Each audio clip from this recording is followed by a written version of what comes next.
Anggap semuanya udah. Nanti coba di absen ya, Sinta ya, suruh minta di absen semuanya. Eh, kita akan masuk ke pertemuan kedua, materi untuk big data mining. Kita akan pakai yang dari Stanford ini ya. Kalian bisa download bukunya, PDF-nya, bisa download secara keseluruhan atau per chapter ya. Saran saya setelah course ini kalian download baca ya. Dan bacanya itu jangan cuman slide-nya tapi bukunya ya, chapternya kalian baca supaya pemahaman kalian tidak parsial-parsial. Oke? Tidak ada gunanya ngumpulin pemahaman yang parsial, nantinya akan jadi confusing ya. Jadi makin baca makin pusing. So, saran saya baca bukunya. Kebetulan kita akan bikin buku Mining Massive Bioinformatic Dataset berdasarkan buku dari Stanford ya. Saya akan bikin table of content-nya, use case-nya di bioinformatics supaya buat kalian yang juga ngambil kuliah bioinformatik dan genomik, pemahaman kalian bisa lebih full ya. Bagaimana menghubungkan kuliah big data dengan parallel computing dan bioinformatik. Oke, okay?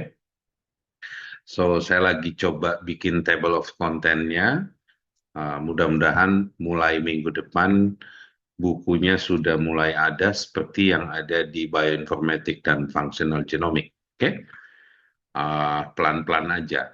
Kalau ada kalian yang nanti berkontribusi ke buku, baik itu kasih komen, kasih feedback, misalnya uh, guidance, misalnya kalian bilang contoh code-nya kurang gitu ya, kalian bisa put di sini nanti. Saya harap ini jadi hasil kalian untuk kuliah ini dan bisa jadi bahan untuk kalian bikin tesis nanti. Oke, kalian ini udah S2, jadi harusnya dengan adanya AI sekarang belajarnya lebih dari anak-anak yang dulu belajar kuliah ini tanpa AI. Oke, hari ini saya akan masuk ke materi minggu kedua ya. Apapun nanti algoritma yang kalian lihat di sini, kalian bisa minta code-nya di ChatGPT atau di DeepSeek, jalanin di Google Colab ya. Oh, ini akan bahas tentang MapReduce.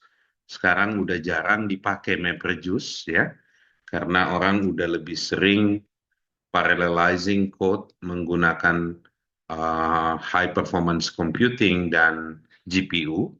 Tapi sejarahnya zaman dulu itu orang menggunakan algoritma yang kita sebut MapReduce, oke? Yang running di atas Hadoop file system. So as a historical reason kita jelasin MapReduce ya. So kita berurusan dengan data besar, misalnya di bioinformatik. Besarnya itu mungkin supaya kalian aware. Kalau saya load misalnya read data bioinformatik di dalam laptop kalian nggak bisa ngapa-ngapain. Oke, okay? Memorinya habis. Bagaimana dia mau compute kalau memorinya nggak bisa nge-load semua data. Oke, okay? So untuk data yang besar seperti itu, tentu saja kita butuh teknik-teknik yang spesifik. Bagaimana supaya bisa dikomput, ya? Idenya adalah bagaimana kalau kita bikin distributed parallel programming. Di parallel programming dan API terdistribusi, maksudnya kita bisa compute di banyak server, bukan di satu server. Okay? Bukan cuma di laptop kalian, tapi bayangkan server di cloud dan banyak. Bisa nggak datanya kita bagi-bagi, gitu ya? So, kalau lihat di arsitektur satu server, pasti ada disk, pasti ada memori, pasti ada CPU. Sekarang kok ada GPU, ya. GPU biasanya untuk komputasi aritmetik yang berat seperti AI. Untuk komputasi yang tidak terlalu butuh si GPU, ya kita fokus ke CPU, gitu ya. So, contoh dari Google, uh, dia crawl data web 20 lebih billion web page, sekitar 400 terabyte lebih.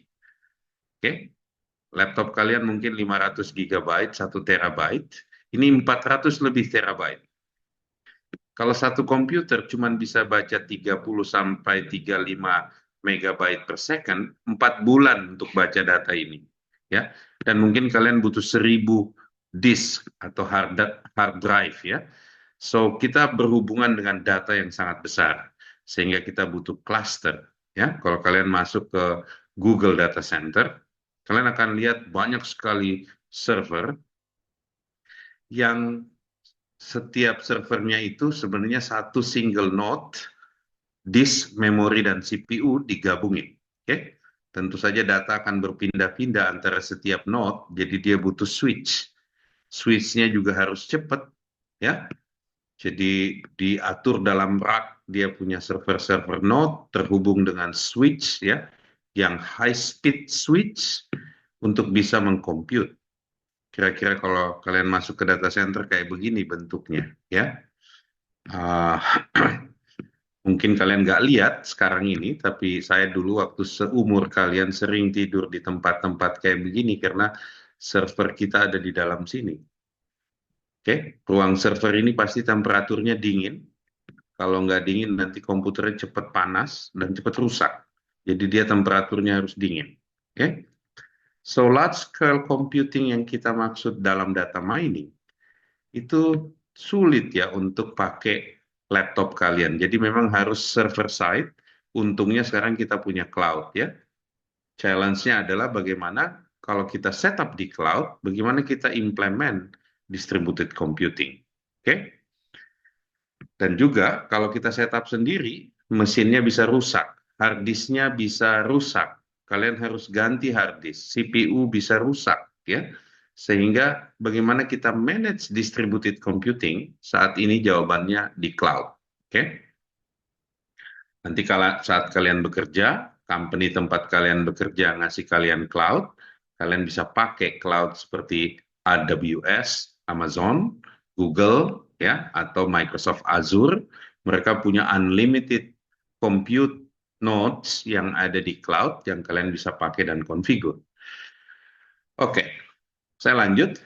So, bagaimana kita compute? Zaman dulu orang idenya itu MapReduce, ya.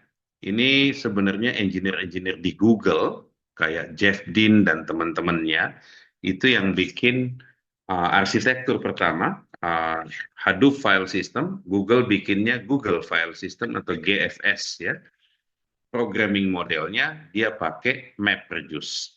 Kalau nanti kalian tidak paham itu MapReduce gimana programming modelnya, nanti kita prompt ke ChatGPT dan kalian bisa lihat. Oke? Oke, saya lanjutkan. So, kita akan refresh tentang MapReduce, walaupun udah nggak dipakai, tapi saya harap ini kalian, kalau orang ngomong MapReduce dan Hadoop, kalian nanti akan paham. Oke, so kalau kita bilang setup large scale infrastructure, kita harus mikirin kalau ada node-nya yang fail, bagaimana datanya nggak hilang? Bagaimana datanya bisa persisten? Jawabannya adalah file sistemnya harus terdistribusi atau distributed file system. Teknologi ini start dari Hadoop file system. Google juga punya file system. Sekarang banyak open source untuk implement distributed file system. Oke. Nah, file system ini kalau kalian lihat laptop kalian, lihat hard disknya ya. Hard disk kalian misalnya C dan D, kalian bisa partisi lagi gitu ya. Tapi anggap bahwa partisi-partisi kalian itu ada di different computer. Oke? Nyimpan file yang besar sampai terabyte. Dan bagaimana dia kita baca dan kita kelola dengan satu programming model. Oke? So, teknologi distributed file system, kalian bisa cek di ChatGPT apa aja sekarang open source-nya ya. Uh, itu udah widely available. Jadi bukan cuman Hadoop file system, tapi banyak teknologi-teknologi lain saat ini yang dipakai, kayak Google file system contohnya. Gitu ya. So, chunk server ini adalah node-node yang punya disk yang isinya ada file yang kita chunk, kita pisah-pisahin kecil-kecil. Oke? Kenapa perlu di-chunk? Karena kalau filenya 1 tera besarnya atau 100 giga aja, bayangkan berapa lama waktu dia pakai waktu kita copy paste dari satu node ke node yang lain. Jadi biasanya di chunk supaya 16 sampai 64 megabyte. Oke? Dan idenya adalah setiap chunk direplicate di banyak node. Oke? Supaya kalau ada node yang fail, kita masih punya backupnya. Tentu saja harus ada master node. Oke? Ini minjam istilah dari teknologi lama namanya Hadoop file system. Nah, master node ini menyimpan informasi metadata di mana file-file chunk itu ada di dalam node. Oke? Dan ada client library untuk mengaksesnya. Jadi kalau divisualisasikan, misalnya di sini kalian lihat chunk server 1 ada chunk C0, 1, C1, C2, C5. Tapi C1 juga ada di chunk 2, di server 2. Oke, C0 juga ada di server N. Jadi di distribute di beberapa tempat. Oke. Jadi file yang gede, misalnya kalian dari genomic sequencing, filenya gede banget. Oke. Itu nanti pada saat masuk ke distributed file system dia akan chunk. Chunknya kecil-kecil supaya gampang nanti pada saat master node-nya membacanya. Tentu saja kita tidak berurusan bagaimana baca chunk-chunk kecil itu, tapi ada suatu middleware yang tugasnya itu. Middleware itu kita sebut distributed file system. Oke? Oke, setelah file saya terdistribusi di banyak server node, bagaimana saya program di atas file yang besar tersebut? Ya, so programming model yang dulunya dipakai disebut MapReduce. Ya, MapReduce ini uh, adalah programming model untuk supaya kalau datanya besar, saya buat dulu satu map atau peta, ya, dan saya pakai reducing supaya dia punya complexity bisa saya kerjain secara terpisah. Oke? So, jadi ada proses mapping, ada proses reducing. Kita ambil satu contoh supaya kalian kebayang apa yang saya maksud. Misalnya Google sudah selesai crawling semua data web di internet. Oke? Bagaimana caranya misalnya dia hitung satu spesifik kata, misalnya saya pengen hitung kata Indonesia di dalam situ. Filenya 400 terabyte. Kalau kalian pakai cara bodoh-bodohan, kalian scan 400 terabyte, nyari kata Indonesia kira-kira berapa lama selesainya. Oke? Mungkin kalian lulus kuliah belum selesai algoritmanya bekerja, ya. So, untuk word count, kalau filenya terlalu besar, ya, nggak mungkin kita masukin ke memori semua 400 tera, karena nggak ada komputer memorinya 400 tera, ya. Oke, so bagaimana MapReduce bekerja untuk ini, ya? Jadi dia define dulu satu algoritma. Kalau saya punya file kecil doc.txt, dia bisa find kata spesifik di dalamnya. Oke? Jadi dia define dulu satu. Setelah itu dia bagi-bagi filenya. Oke? So MapReduce itu secara sekuensial membaca data. Habis itu ada dua proses utama. Yang pertama map, extract something yang kamu care about, ya. Terus di group by, di sort, dan di reduce. Setelah itu proses kedua di reduce, di aggregate, di summarize, di filter, ya. Habis itu baru kita kasih hasilnya. Mungkin kalau divisualisasikan seperti ini. Jadi dari input, oke, ini step untuk mapping, ya. Saya input key value, ya. Misalnya key-nya chunk number, value-nya hasil log dari Google, ya. Setelah itu saya map key value-nya, ya. Setelah saya map key value-nya, baru saya group, saya reduce, baru saya keluarin output-nya. More specifically, nanti input-nya bekerja seperti ini, ada set key value, oke. Nanti setelah kuliah ini kalian lihat lagi, baca lagi di bukunya ya. Nggak usah dihafal, sekarang saatnya belajar tanpa menghafal karena uh, AI menghafal lebih baik dari kita semua digabung. Oke? Jadi input key value pair, kita spesifik dua method, map dan reduce. Setelah itu dia akan menghitung tuh hasilnya. Kira-kira gini kalau divisualisasikan word counting ya. Ini big dokumen, ini yang kita tulis. Jadi kita tulis code untuk map, setelah itu kita tulis code untuk reduce ya. Saya ulangin, kita nulis map function dan reduce function. Kira-kira begini hasilnya, jangan dihafalin. AI menggambar ini akan menulis code ini lebih baik ya untuk word counting. Oke. Setelah itu saya map reduce environment-nya kita running di dalam cluster. Oke. Jadi dia akan running di dalam cluster in parallel. Ya. Jadi misalnya ada beberapa node dari komputer, dia akan running in parallel di situ ya. Map reduce algorithm. Apa yang programmer lakukan? Define map function, oke, dan reduce function. Data flow-nya akan diatur oleh distributed file system, oke. Dari inputnya ada distributed file system yang nanti ngatur kalau datanya tersebar di banyak komputer, oke. Tentu saja distributed file system ada masternya. Master ini yang mengatur koordinasinya ya. Kalian biasanya harus depend ke Hadoop file system yang memang sudah ada masternya yang ngatur. Oke? Bagaimana seandainya dia menghitung tiba-tiba dia fail? Oke? Misalnya saya lagi compute map function, tiba-tiba fail. Nah, ini framework atau platformnya harus bisa handle ya. Dia harus lihat mapnya itu udah complete atau in progress, dia bisa balikin lagi kalau dia masih in progress dari awal. Begitupun kalau reduce worker-nya yang fail, kalau dia in progress, ya dia harus bisa ngulangin. Tapi bagaimana kalau masternya yang fail? Ya, nah, dia harus ulangin semua tentu saja, artinya dia harus lock semuanya supaya dia bisa ngulangin. Ya, oke. So, artinya ada dua fungsi utama atau proses utama map dan reduce ya. Bagaimana kalau filenya gede banget atau map yang terbentuk jadi banget, gede banget, tentu saja dia harus sangat reliable untuk bisa menghitung. Oke,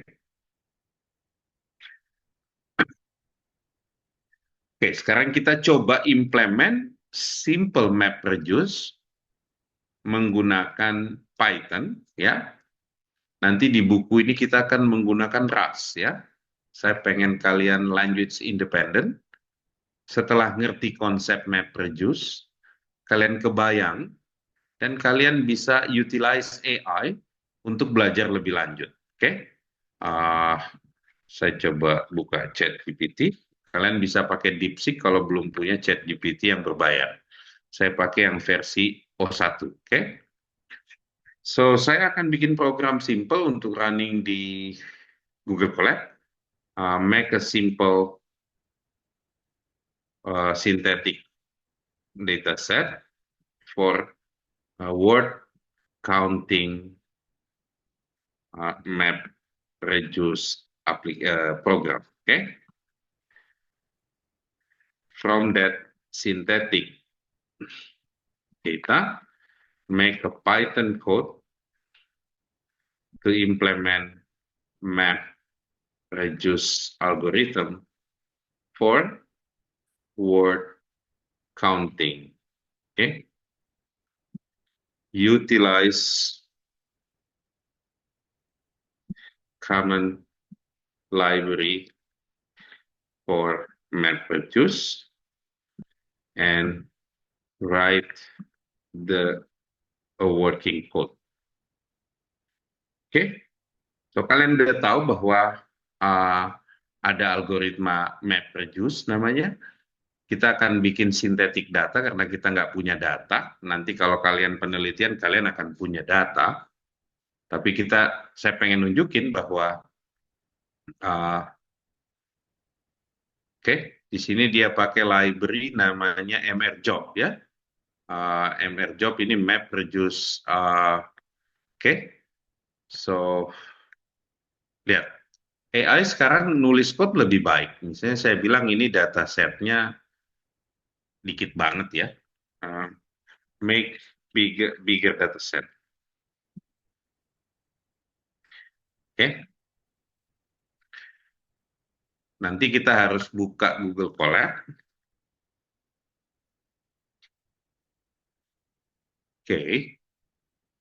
Saya lagi suruh dia bikin dataset ya. Jadi di sini dia bikinin kita program untuk bigger dataset. Jadi saya copy, kita coba di sini. Jadi instead of dia kasih filenya, dia bikinin program Python-nya. Baik juga dia kan. Jadi itulah AI bagusnya karena selain di sini kalian juga bisa install kursor gitu ya. Kursor ini lebih bagus kalau kalian pengen running di lokal. Ini misalnya pakai Java tapi uh, kalian bisa running di kursor locally, install Python. Untuk install Python kalian bisa install Anaconda dulu ya. Download Anaconda distribution di local machine, terus install kursor IDE. Oke. Bagusnya kursor ada AI integration ya, kalian bisa pakai AI yang nulis code buat kalian ya. Oke, saya jalanin. Oke, harusnya akan ada file dia bikin di sini big data input ya. Big data input txt. Oke. Terus saya bilang sama dia revise the code, revise the map, reduce previous code to work on Google Colab. Oke. Nah, ini nama filenya kalian harus ingat ya, nanti kita masukin code MapReduce-nya. Oke, so saya harus install dulu MapReduce. Tanda seru, pip, install. Oke, kita install dulu MRJob. Ini library untuk dia MapReduce algorithm. Oke.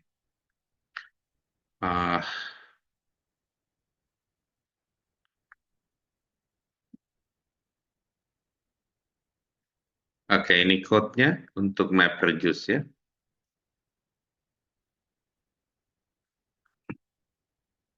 Oke. Oke, saya udah install, terus saya jalanin MRJob-nya. Dia akan bikin word count.py. Setelah itu untuk ngelihat hasil countingnya, saya bikin, dia kasih komennya di sini.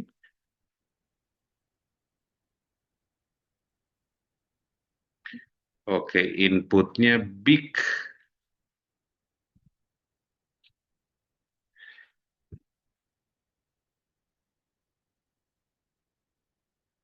Oke, jalannya. So, tadi saya show bahwa once kamu sudah understand satu konsep yang perlu di-compute atau diprogram, kamu tahu mau pakai library apa, dan AI bisa menulis code lebih baik dibanding kalian. Oke? Let's say, saya tidak pengen pakai Python, saya pengennya pakai Rust. Karena Rust sekarang bahasa yang lebih modern, lebih safety, lebih ready untuk parallelism gitu ya. Nah, terus saya akan bilang bahwa make another code using Rust language and related grades. Okay, parallelize the code to achieve better performance. So, anything yang kalian code di Python ataupun start dari Rust, kalian bisa transfer ke Python. Begitupun dari Python, kalian bisa bikin Rust kompatibelnya, ya. So, ini dia bikin Rust kompatibelnya. Nanti kita akan bahas di kelas berikutnya mengenai bioinformatik. untuk saat ini di kelas ini kita coba pakai Python dulu supaya nanti kalian tidak apa tidak melimit kemampuan programming kalian hanya di satu bahasa. Oke? Untuk belajar Python, kalian bisa belajar di Geeks for Geeks. Saya lupa kapan saya belajar Python karena itu bahasa yang paling mudah dipahami ya. Tapi ini bagus. Nah, untuk belajar Rust, kalian bisa pakai buku dari Rantai. Menurut saya ini buku terbaik di dunia yang pernah ditulis oleh AI itu sendiri. Kalian bisa pakai The Rust Programming Language atau TRPL. Oke, saya lanjutkan materinya. So, MapReduce saat ini sudah tidak kita pakai, ya. Kenapa? Karena ada teknologi lebih baik, misalnya distributed computing, ya. Kita bisa pakai message passing interface, kita bisa pakai banyak teknologi. Dan juga MapReduce itu banyak sekali problemnya zaman dulu ya. Suka hang waktu lagi compute, fail node-nya, problematik lah. Akhirnya MapReduce programming model kita tinggalkan. Oke? Tapi ada case ya, which is MapReduce masih jalan di data centernya Google dan company-company besar ya. Ada case di mana MapReduce masih oke. Kalau kita punya web corpus yang besar dengan file gede banget ya, misalnya kita pengen lakukan link analysis atau saya pengen bikin graph processing, masukin data tersebut ke dalam graph, atau saya pengen compute machine learning algorithm, mungkin masih oke. Selain itu juga MapReduce itu juga bagus untuk NLP task ya, misalnya menghitung jumlah kata, frekuensi kata di dalam satu korpus yang besar sekali. Ingat, ini penting untuk kita bikin dataset untuk NLP model kayak transformer atau LSTM dan lain-lain. Kalau kalian ambil kuliah deep learning, kalian akan belajar tentang bagaimana bikin language model dan apa itu language model. Oke? So, pada saat komputasi di dalam MapReduce itu ada join by map ya. Jadi misalnya saya pengen compute RAB dengan SBC ya. R dan S disimpan dalam file, dia akan membentuk tuple pair A dan B dan C ya. Di saat kalian punya komputasi seperti ini, biasanya MapReduce masih oke untuk kita pakai ya. MapReduce Join itu juga masih bagus kita pakai karena ada teknologi hash function, dia kecilin data menjadi satu hash function. Oke, jadi walaupun teknologi ini udah kita tinggalkan, ternyata MapReduce ini juga masih ada case-case untuk kita gunakan, terutama kalau case-case tersebut masuk ya. Di sini dibahas case-case apa aja ya yang bisa masuk. Oke, so apakah semua problem bisa kita pakai MapReduce? Jawabannya enggak ya, karena tidak semua algoritma bisa saya petain menjadi proses map dan reduce. Contohnya artificial intelligence algorithm ya. Tapi untuk data pre-processing di big data biasanya masih banyak company menggunakan MapReduce karena tas-tasnya simple. Contoh seperti program yang kalian buat tadi untuk word counting ya. Walaupun terkesan simple program ini, tapi misalnya kalian crawl data untuk bikin language model bahasa Indonesia, untuk setiap kata kalian harus nyari berapa banyak dia di dalam korpus yang kalian crawl dari internet, ya. Nah, di situ biasanya orang masih pakai MapReduce untuk komputasi seperti itu, untuk data preparation. Tapi pada saat bikin algoritmanya, implement misalnya neural network algorithm, kita udah tidak pakai lagi MapReduce. Oke? So, kalau kita ukur berapa cost untuk MapReduce computation, biasanya ada rumusnya ya. Semua algoritma harus kalian bisa hitung big O notation-nya. Mudah-mudahan kalian pernah belajar data structure dan algoritma waktu di S1, maka kalau kita pengen hitung komputasi MapReduce, berapa cost-nya, ada communication cost, elapsed communication cost, dan lain-lain. Again, ini tidak perlu kalian hafalin juga ya.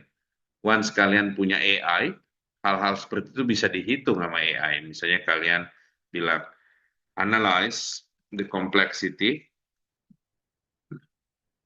of word counting algorithm using MapReduce, give the big O notation analysis. Oke, ini udah common problem yang AI lebih baik menyelesaikannya dibanding kita, ya. Kita tahu menghitungnya, oh lihat bayangkan dia ada di disk, waktu dibaca cost-nya sekian, waktu ditulis cost-nya sekian gitu ya. Tapi AI akan bikinin complexity yang analisis yang lebih baik ya. Misalnya saya kasih nih misalnya, oke, saya bilang follow this guidance. Mana tadi? Follow this guidance and analyze the big O. Oke.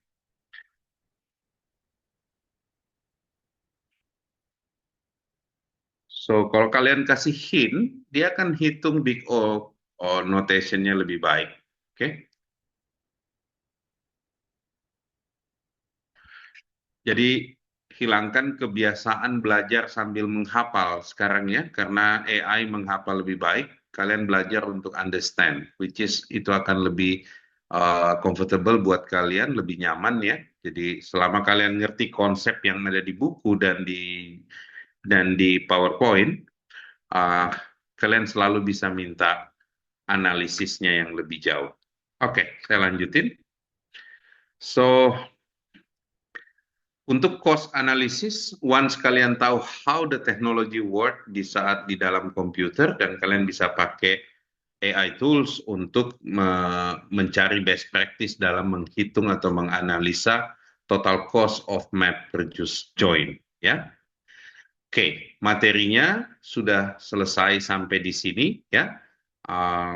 Saya sebagai PR, saya pengen kalian baca chapter 2 ya, MapReduce, software stack.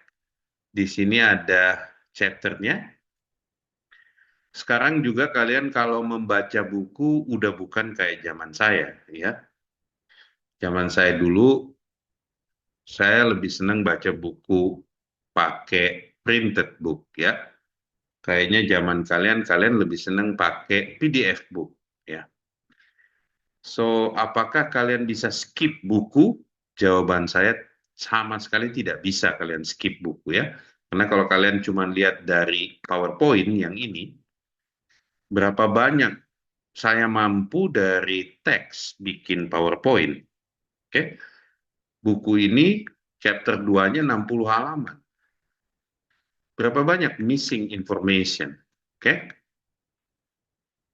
So, sekarang zaman AI justru saat yang tepat untuk kalian bisa balik ke buku, ya.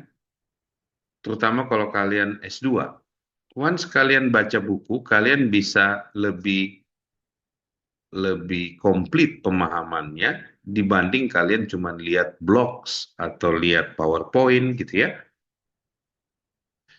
Akhirnya pemahamannya setengah-setengah, akhirnya tidak capable waktu bekerja, ya.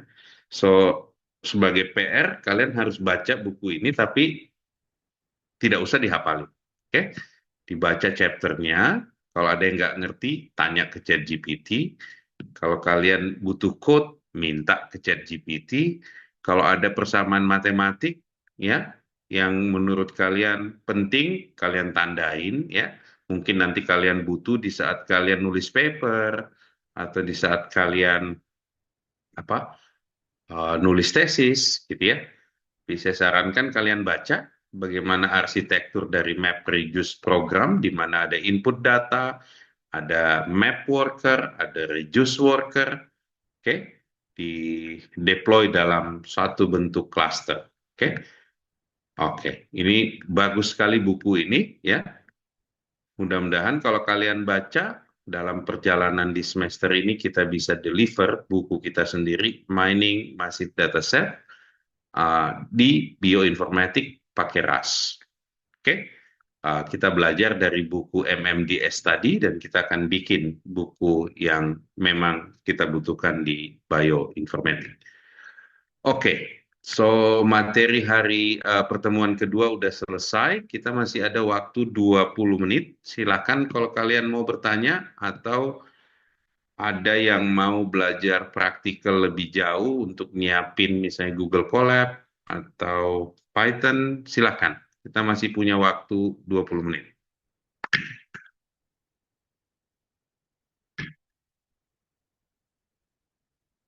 Ada yang problem install Python di lokal nggak? Di local machine? Nah, di pertemuan berikutnya saya asumsikan kalian udah nggak ada problem semua untuk Python ini. Kalau mesin komputer kalian tidak terlalu powerful, saran saya kerjakan di semuanya di Google apa di Colab aja ya, karena Colab itu lebih scalable dibanding komputer kalian. Oke, kalau kalian butuh mesin lebih banyak, kalian bisa pakai Gitpod. Oke, nah, ini kalian bisa bikin workspace yang berbayar ya. Kalau nggak salah di Git juga ada ya, apa GitHub Space gitu atau apa gitu ya.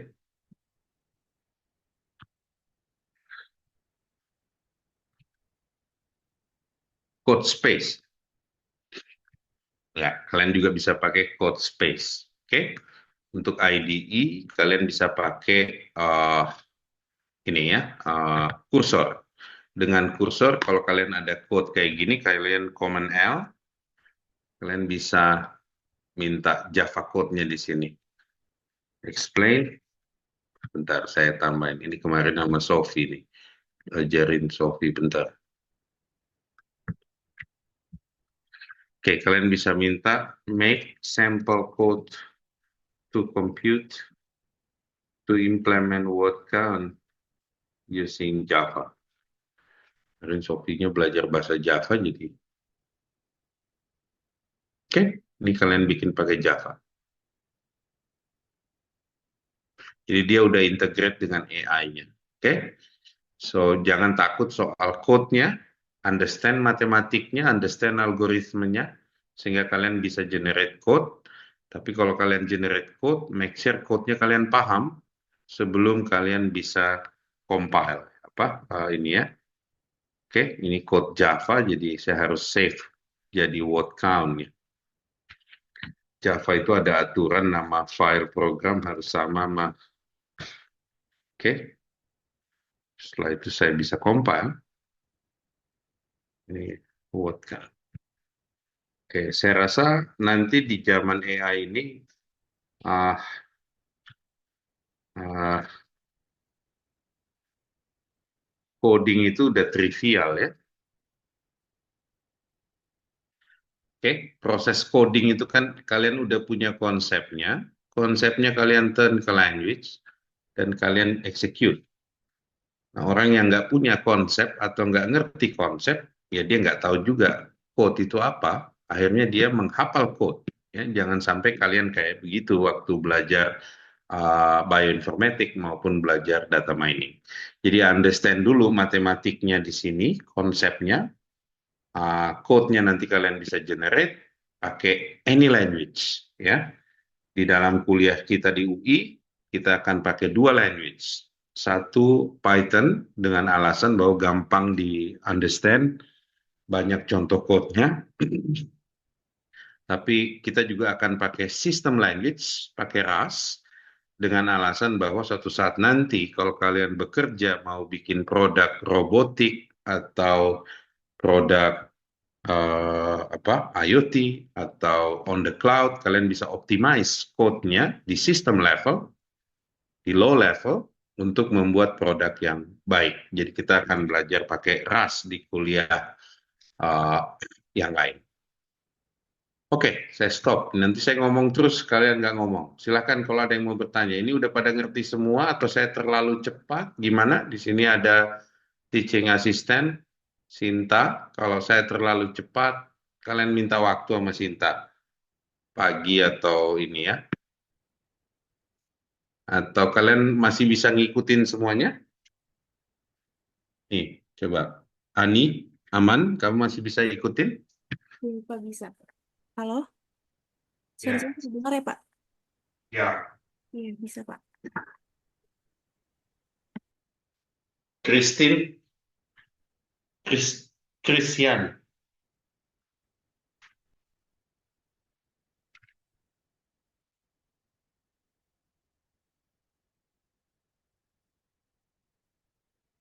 Bilkis masih bisa. Bisa, Pak. Oke, Fasa, Naomi, Alhamdulillah. Iya Pak. masih oke? Ngikutnya? Masih Ya, oke masih Pak? Pak. Iya Pak. Oke, Oke. oke, good. Mata kuliah ini akan sangat berguna saat kalian kerja jadi data engineer, jadi data scientist. Kalian kebayang bagaimana nanti akan menggunakan big data. Tapi selain kita nggak akan pakai MapReduce, itu tadi cuman faktor sejarah, kita akan lebih banyak pakai Spark. Ya, nanti minggu depan kita akan belajar tentang teknologi Spark. Uh, MapReduce, kalau kalian kebetulan kerja ketemu teknologi jadul itu, ya kalian bisa balik ke materi ini, ya bukunya, dan kalian bisa minta code-nya. Kalian selalu bisa debugging code, generating code, ya jangan hafalin code. Kalian harus bisa multi language karena kalian ada di matematik. Jangan mengkerdilkan kemampuan kalian hanya dengan satu language. Misalnya kamu di saat disuruh kerja, oh saya bisanya Python doang, saya bisanya Java doang, saya bisanya Rust doang. Itu mungkin zaman dulu sebelum ada AI, ya. Zaman sekarang, any code kamu bisa translate to any language dengan akurasi 99,99%, sesuatu yang nggak bisa di-achieve oleh manusia. Jadi let the machine, the AI coding for us, gitu ya. Spend lebih banyak waktu kalian baca bukunya di matematiknya, itu jauh lebih berguna buat kalian nanti. Oke? Buat yang mau membantu saya dan Sinta di buku DMVR, silakan daftar ke Sinta. Bukunya kita akan generate pakai AI. Kalian akan tes code-nya, apakah jalan apa enggak pakai Rust. Dan kita akan buat domain spesifik data mining, big data mining di bioinformatik. Oke? Saya rasa cukup buat hari ini. Ada pertanyaan sebelum saya close? Oke, kalau nggak ada, lanjut. PR kalian baca chapter 1 dan chapter 2 dari MMDS dan sampai ketemu di kelas minggu depan.